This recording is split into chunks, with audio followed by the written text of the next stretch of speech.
Thank you for listening to Scandinavian Crimes Podcast. Be sure to check out the episode links and be part of our other social media platforms where you can leave a topic suggestion or even share some of your insights regarding the subject matter of the episode. We'll always do our best to provide a well-researched episode, but sometimes due to limited access, translation issues, and inconsistent evidence between multiple sources, there can be information that's lost.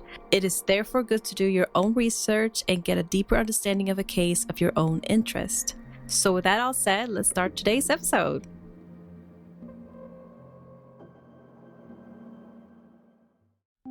Welcome to Scandinavian Crimes. My name is Devante, and say hello to my lovely co-host, Delila. Hi. And on this podcast, we talk about famous Scandinavian criminals who made their mark throughout Scandinavian history. So today is a surprise, another child molester case. Pedo. I am going to butcher this name. Truly I am, so forgive me. I don't know what's going on with the Finnish language. It is not meant for an American like myself. It is not meant for Americans at all. I did try to help you out with this one. Yeah, it is just not meant for an American tongue. But so we're going to be talking about the child molester, the haunting case of, here we go, Antti Veikko Ilmari Siltavuori. Yay. That was really good. Round of applause. I'm putting in the audio for that. I'm so proud of you. Better You've come so far in this journey. Better known by his nickname, Jammu, who was a notorious Finnish murderer and sexual offender. Now, we use his nickname for the story for very obvious reasons. And Jammu himself gained infamy in Finland after committing the appalling murders of two 8-year-old girls in 1989. It seems like there's a theme with a lot of these, well, then again, a lot of cases in general, murder, both murderers and serial killers. The 60s, 70s, and 80s was their time, before technology. So not surprised about that one. But join us as we discuss the depths of Jammu's crimes and the haunting terror he left behind. So you already know what I'm going to say. Grab your tea, grab your snacks. If you're on the train, especially because the podcast comes out in the morning and you're on your way to work, just tuck yourself into a nice little corner as we discuss the story of Antti Veikko Jammu Siltavuori. Jammu was born in Vasa, Finland on October 29th, 1926. According to some sources, Jammu's childhood was filled with hardships caused by his family's poverty and his father's violent alcoholic behavior. While the toxic environment at home led to frequent physical abuse from his father, outside his home, Jammu faced bullying at school.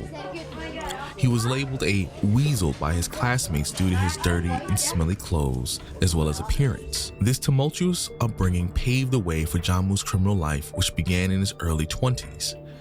It was convictions primarily for petty crimes and burglary, but with the help of Jammu's sister's matchmaking efforts, Jammu met his future wife while he was behind bars in Helsinki.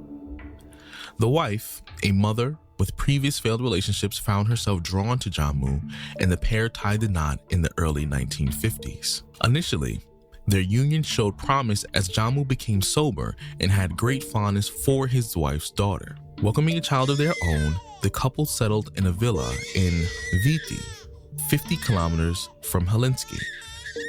However, the marital bliss soon waned as Jammu's demeanor transitioned to mirroring his father's stern and verbally aggressive behavior, leading to conflicts within the household. Tensions peaked when the wife suffered a miscarriage and was hospitalized, during which Jammu removed their son from her care and informed her of his intent to file for divorce. Distraught and isolated, the wife sought solace in her sister in Imatra, staying with her after being discharged from the hospital. Missing her son, the wife sought help from a social worker who tracked Jammu down in Huhtiniemi, Espoo. She then met with Jammu, pleading with him to reunite their family. After some time, Jammu agreed and they returned to their villa in Vihti. Despite his attempts to change, Jammu's behavior remained strange, even drawing attention from neighbors. The situation worsened when the wife's daughter revealed that Jammu had exposed his penis to her and acted inappropriately. Disturbed by the situation, the wife confided in Jammu's sister, leading to police involvement. Jammu was detained for 3 days, during which his wife downplayed the child's accusations as a joke when interrogated by the police. After his release, the incident was quietly pushed aside and rumors eventually faded. The family decided to relocate to Joensuu in eastern Finland for employment opportunities. This move was perceived as a fresh start, providing hope for a better future for the family. However, Jammu's behavior kept worsening as he became increasingly withdrawn. He would often vanish into the night carrying a crowbar in his backpack. He also began accusing his wife of poisoning his meals, growing unease within the household. Simultaneously, rumors circulated in the neighborhood about the predator stalking young girls in the area. The suspect was described as riding a distinctive red-spotted bicycle and possessing a prominent chin and cheekbones. This predator had also raped and sexually assaulted a 5-year-old girl. Despite the rumors, the wife remained unaware of any link between her husband and the predator until the police summoned her for questioning. During the interrogation, the wife discovered that Jammu had been arrested for raping a minor and committed multiple burglaries. He was later sentenced to 7.5 years in prison for these crimes. Amid all this, with the birth of their 3rd child, the wife decided to file for divorce, ending their turbulent relationship between 1955 and 1956. Even in prison, Jammu's troubling behavior continued. His history was marred with numerous escape efforts, with a notorious attempted murder incident in 1956, further tarnishing his record.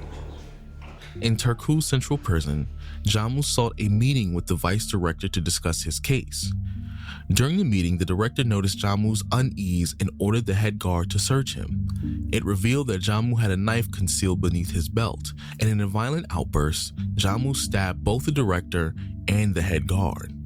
Fortunately, both survived, and as a result of Jammu's action, he received an additional sentence of 9.5 years for attempted murder and assault, further lengthening his already extensive prison term.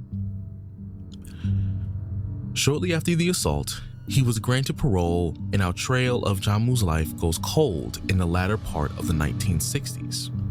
Nearly 2 decades passed before new and concrete information emerged in 1984. Jammu is now in his late 50s and presents a worn and aged appearance, resembling someone in their 70s or perhaps even 80s. Despite his shabby appearance, Jammu's financial situation changed drastically in 1983 when he inherited a large sum of money from his sister. This newfound wealth allowed him to buy the villa in Viti and inherit an apartment in Helsinki. However, he chose to live in Heka flats meant for homeless people, highlighting his unconventional lifestyle. Though frugal, he owned several vehicles, including a truck, tractor, and multiple cars.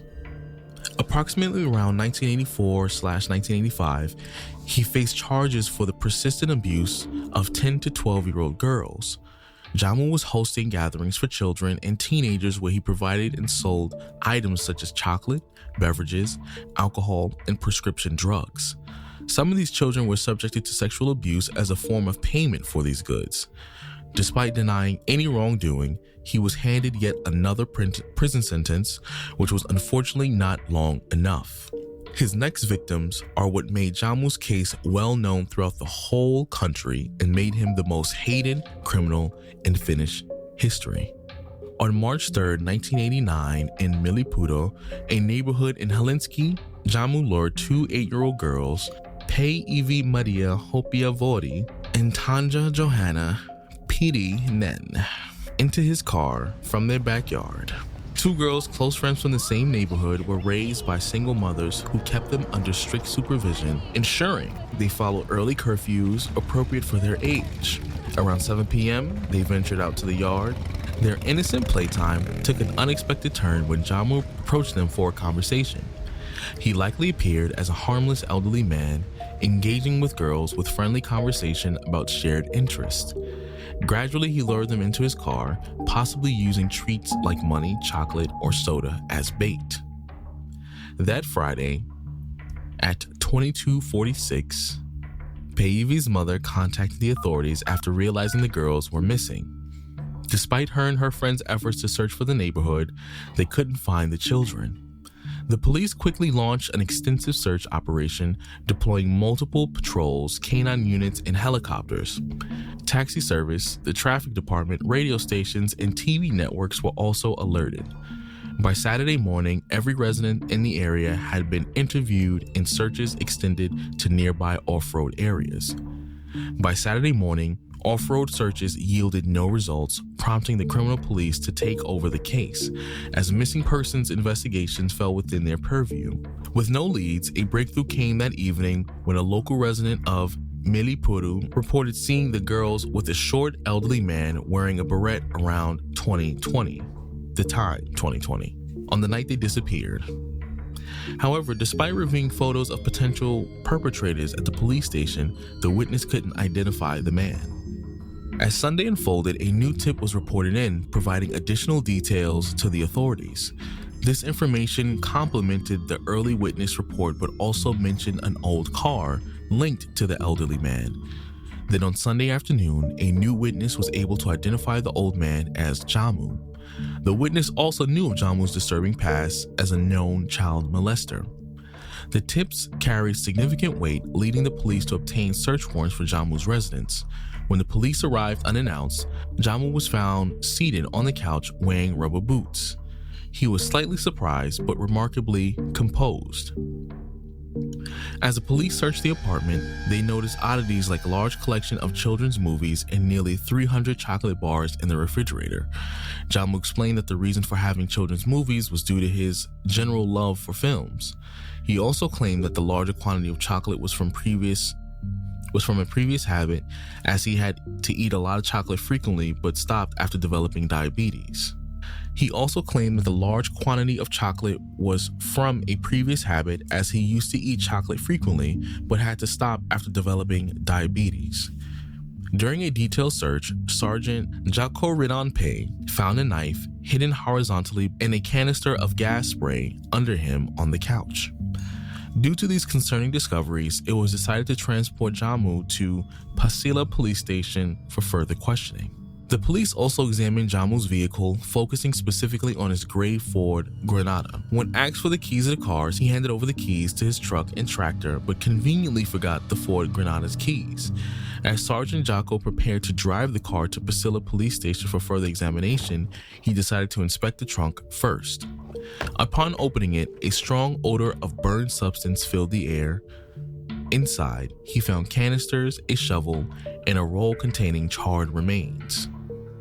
As the police officers prepared to take Jammu to the police station, Sergeant Jako intervened as he asked the police officer to stop. Before allowing Jammu to leave, both the sergeant and the police officer wanted clarification on the items found in the trunk.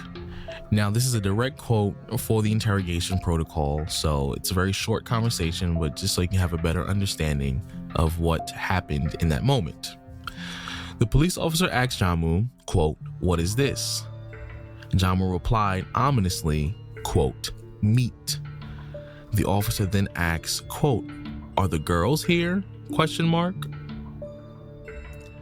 "Yes," Jammu responded. With Jammu admitting to the girls' remains in the trunk, by 1800 on Sunday, March 5th, 1989, the extensive search concluded with the missing girls being found and the perpetrator arrested. Jammu's Ford Granada was quickly transported to the forensic department in the University of Helsinki, and the initial autopsies were conducted the next day. Tragically, the children's bodies were found to be severely charred, with the largest remaining fragments measuring only 46 centimeters. These fragments included parts of a head, lower limbs, detached teeth, and various debris like dirt, planks, nails, and melted plastic. The extent of the burns was so severe that it was impossible to determine the girls had been sexually abused. Notable findings from the autopsies revealed a significant presence of pentobarbital, a strong sedative, in Joanna's body. In comparison, Päivi's body showed signs of strangulation alongside traces of pentobarbital. Neighbors in Viti reported seeing Jammu burning something in his yard over the weekend, which they thought was his garbage. Although the remote road where Jammu claimed to have first burned the bodies were never found, investigations did uncover burn marks and human remains in his yard. The exact cause of the girls' deaths remain unclear to this day, with possibilities including drug overdose, strangulation, or burning. Throughout interrogations, Jammu consistently denied any involvement and kept his story consistent. Another finding was that Jammu had leased an old farm. The local police searched the premises and found the farm had been turned into a makeshift prison cell for children, complete with bars, locked doors, and child-sized amenities. Despite this disturbing setup, investigators couldn't confirm if the girls or anyone else had been there. When questioned about this, Jammu gave bizarre explanation involving a supposed revenge plot against someone named Arska. The property was burned down in the early 90s, likely destroying any potential evidence. Jammu underwent a forensic psychiatric evaluation to determine if he had a psychiatric condition that could exempt him from a prison sentence and instead required involuntary treatment in a psychiatric facility. The assessment concluded that he was only partially culpable, meaning he didn't qualify for a life sentence nor involuntary treatment. After a contentious trial on December 14, 1989, Jammu was sentenced by the Helsinki District Court for 2 murders along with 2 child abductions. No evidence of sexual assault was discovered on the badly burned bodies of the girls. With no confession from Jammu regarding the sexual assault charges, the court decided to not convict him of child molestation. He received a total of 15 years in prison with the possibility of parole after 10 years due to the result of psychiatric examinations that legally classified him as partially insane. He was also classified as a dangerous repeat offender requiring isolation in a penal institution. Additionally, Jammu was ordered to pay compensation to the mothers of Päivi and Johanna amounting to 200,000 marks, approximately 47,500 euros, for mental suffering, plus 100,000 marks, around 23,700 euros, for loss of earnings, funeral expenses, and other costs. At the time, Finnish law didn't recognize compensation for mental suffering, but the Court of Appeal ruled that the mother's distress warranted such compensation at the time. The Supreme Court allowed Jammu's defense to appeal. While they upheld the 15-year sentence, they dismissed the compensation demand as unlawful and dismissed the forced isolation. According to the law at the time, compensation could only be awarded if the convicted person intended to cause mental suffering to the victim's family, which wasn't proven in Jammu's case. This was a significant setback for the low-income mothers who could only bury their children and pay for the funeral through charity and public donations. On January 31st, 2000, Jammu was released from Helsinki Central Prison and immediately transferred to Huhtiniemi Mental Hospital for Criminally Insane in Kuopio for involuntary treatment. In early 2007, doctors and the Kuopio Administrative Court decided to extend Jammu's forced treatment, determining that his release would pose a serious risk to public health and safety. Years of assault left him nearly immobile, spending most of his later years in a wheelchair. Despite his condition, he repeatedly tried to appeal his treatment status during the 2000s, but eventually succumbed to dementia. Then on March 9th, 2012, Jammu passed away at the age of 85.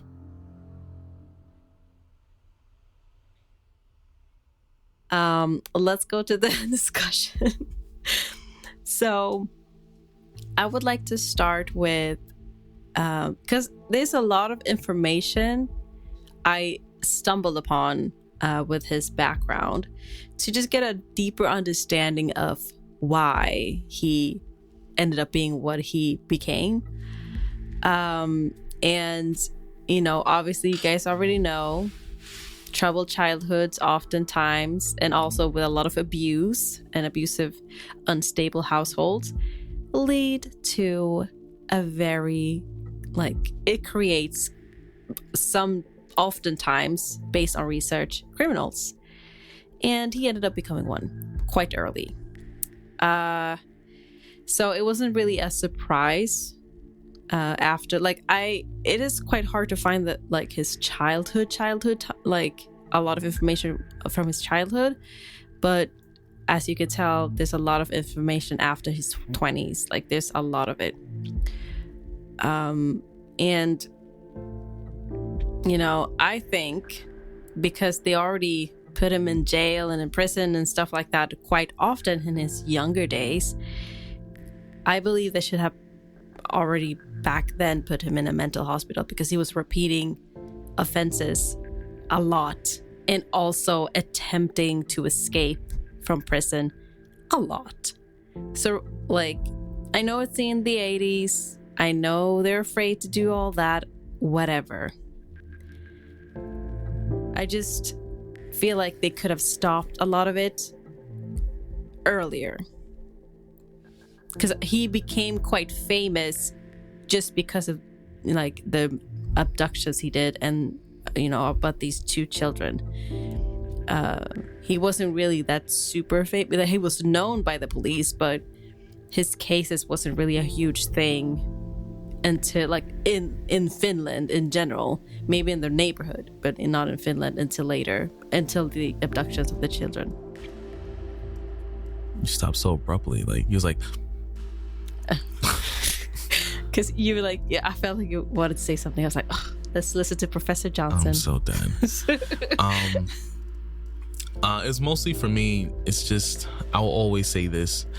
People think, like, back in the day, the 60s, 70s, 80s, even the 50s and stuff like that, because he was a child, more or less. He was born 24, something like that. When you think about, like, families back then, and it doesn't just apply to the dads either, but I feel like they all were aggressive. They were all hyper aggressive, because let's be honest, during the 20s, war times, maybe, I don't know. Yeah, during the 20s, like, back then, it was just hard. And then they had this idea, and this is a very common theme, I think, across the world at the time. They had this theme that, oh, have a family, you know, get married, have kids. And then most of the time, most of these families were not mentally suitable to have children. They were not in the right headspace to have children. And this is a very common occurrence. How many cases, I'm pretty sure all of you have heard, where, you know, a lot of serial killers, or even people who didn't even become serial killers, I'm pretty sure even grandparents that you may know, their dads were abusive, their mom was, you know, alcoholics, or was absent-minded because they weren't happy. They mentally were not prepared to have, especially at the age these people were having children. This is back in the day when, you know, the second you, as a woman, you turn like 17, you was pushing out 2-3 kids back to back to back.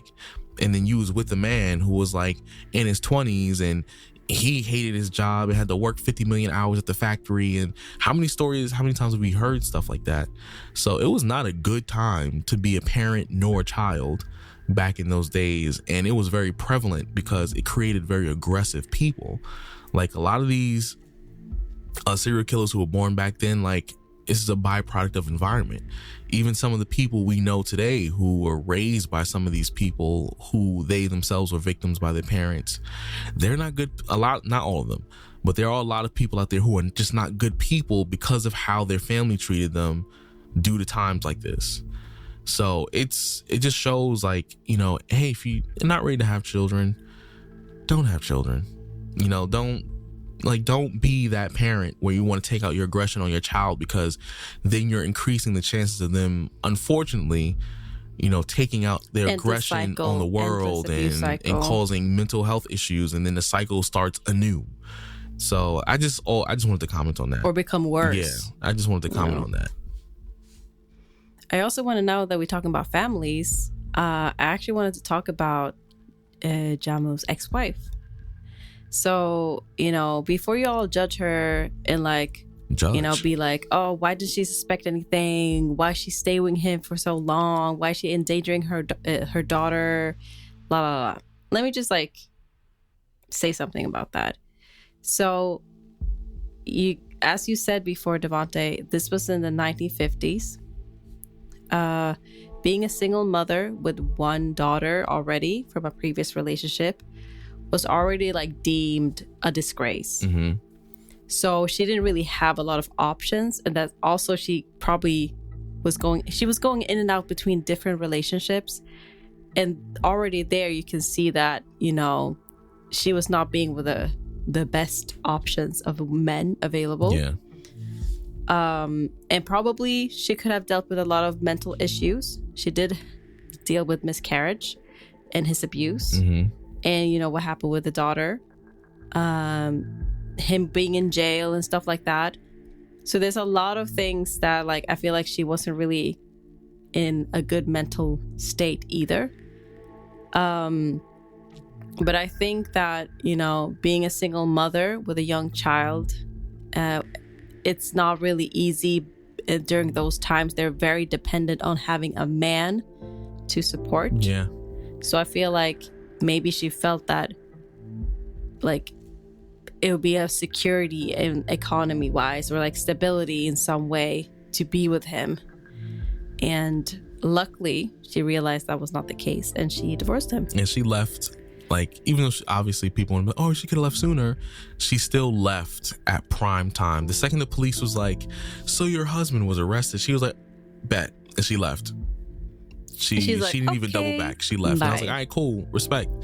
You know, so hey, I can't. And I agree. Like, I think that, you know, I understand if people be like, but she's the mother, she's supposed to protect the daughter and the kids a lot. And I'm like, yes, but like, being in an abusive relationship, it's not as easy as it sounds. So you have to keep in mind, this was a different time. And also, you know, like, usually back then you had to have at least a man to be stable in the household, or to have the security, and also, you know, based from her history, you know, I feel like there's a lot of things going on, and I think it's not really black and white like that. And being in an abusive relationship, you can be trapped as well, and it's not as easy to just let it go, you know, as it might seem. But I'm glad she took the chance. She was like, oh, you're going to jail, nice. Yeah, and then she was like, all right, now it's time to go.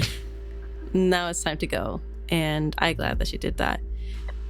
Even though she's a mother, she has responsibilities, I also think you should see all the different aspects of this situation.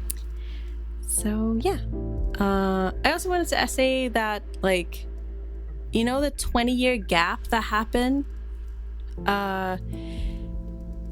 the thing is, like, we can't really, like, guarantee that nothing did happen. However, there's not sufficient, like, bulletproof evidence that something did happen. It's mostly like rumors, and, like, you know, it wasn't really, I didn't find any verified details about what happened during that period, but he might as well have been just doing whatever he wanted and doing a lot of crimes. It just wasn't really clear or verified to me. So I felt like, you know, better to just have a 20-year gap, because nothing was, there's like mostly rumors. I think. But if you guys find anything, that'd be perfect. Just tell me and I would know. I think, me personally, I think he was probably prepping. Like, he probably did commit some crimes, because, like, that farmhouse situation. Maybe he did the prison thing, that farmhouse he thing, could have I feel been like doing that was a pre-prep thing. That's not something you can do overnight. So I think he spent some time getting that together, testing it out, and we just unfortunately didn't hear about those cases because they probably didn't associate it with him. So it's possible he probably was committing crimes at the time and he just didn't get caught or charged for that. He could be. I just wanted to make sure that I have verified information. Yeah, this is all speculatory at this point. What I'm saying now, do not take this fact. This is just me speculating. But there are rumors, and you can find it online and things, but I just felt like it wasn't really, like, verified for me, so that I'd be like, okay, this is legit. So, but if you guys want to dive deep into that, you can do that. But I just wanted to clarify that part as well. So let's go to the double murder. What do you think, Devante? You say go to what? My fault, you cut out for a second. Oh, sorry. I said we will go to the double murder. You know, there's a lot of things that's very unclear about the whole kidnapping and the double murder at whole, it's because they were so badly burned. A lot of the evidence was like gone. But do you believe that he did assault them, like basically rape them? Absolutely. Or that's why I think he was prepping a little bit, because I'm like, he burned them. Usually, and this is, I guess, statistically true, typically when people burn bodies like that, it's either for primarily one of two reasons. Either they don't want you to know who the person is, or they don't want you to know how they were killed or how they were hurt. Because when you burn them past a certain point, you can't identify bruises or, sexual assault related injuries. You just have a charred corpse. And it was even stated in the story. They had a hard time identifying whether or not she was, sexually assaulted. The only thing they knew for a fact was she was dead. Which means he had to abducted her and then the thing killed. is, I can say like what the evidence suggested. So basically, if we get a piece along with the timeline as much as I can based on the information that was available, it was speculated that Jammu drove Johanna and Päivi around a little bit before reaching to his Viti villa, the villa in Viti. And the evidence suggests that Johanna was in the car and never left the car, but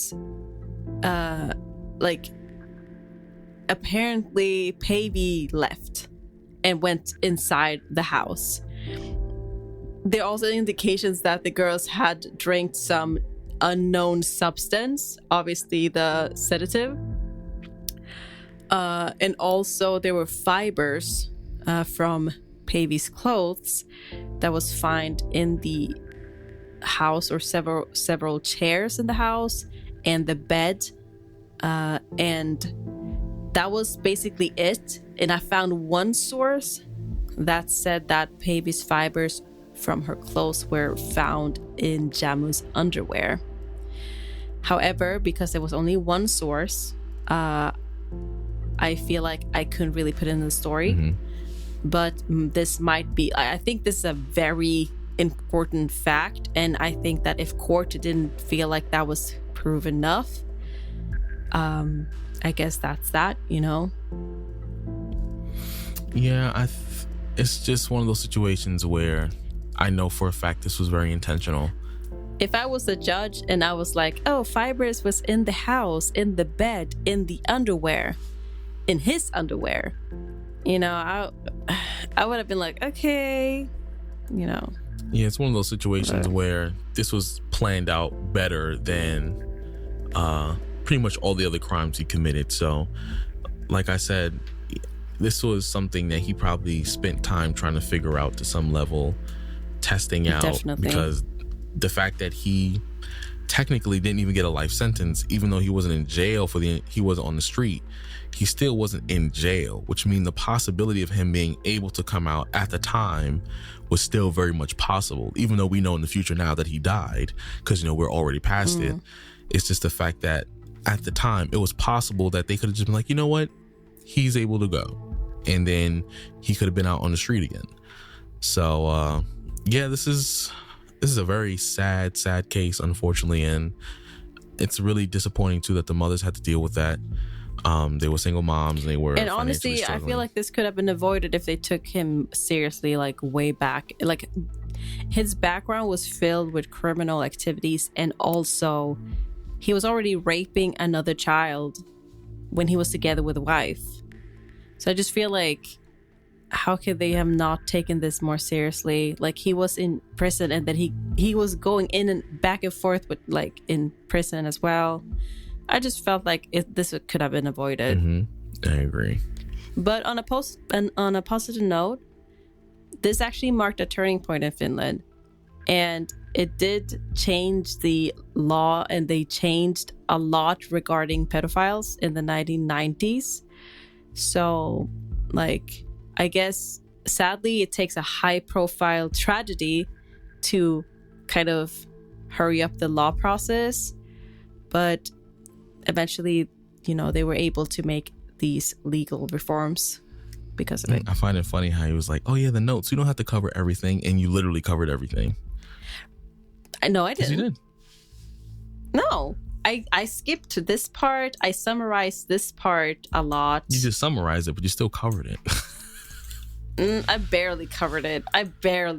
Calm down, but sir. Either way, but I wanted to end on a positive note. But either way, guys, let us know what you think.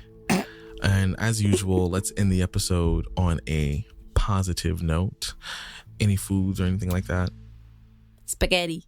Well, there you have it. Spaghetti. With garlic sauce. Spaghetti. I don't know what I want today. Just something simple, like oil and like garlic. Oil and garlic. I'm so dead. Yeah, I don't know what I want today. So I'm just gonna... Spaghetti. Yeah, I don't know what I want today. Lasagna? So I think I'm just gonna say a nice grilled chicken Caesar salad and call it a day. I hope you enjoyed today's episode. Oh my God. I just said, hey, just something regular. I hope you enjoyed today's... At least say good fruit or something. I'm sorry. Okay, sorry. I hope you enjoyed today's episode. And be sure to check out our social media links. And once again, we have already by now, last week we had released our first YouTube video, Evil Exposed. Yay. And be sure to check it out. It's going to be something that takes place once to twice a month. So probably once every 3 weeks. I think I might make that a schedule, once every 3 weeks. And we'll have a video talking about some of the older cases we discussed and diving specifically into their psychological profiles. So I hope you enjoyed today's episode, and I hope you enjoy our content as they are released on different platforms. And we shall catch you next week. Peace out. Bye.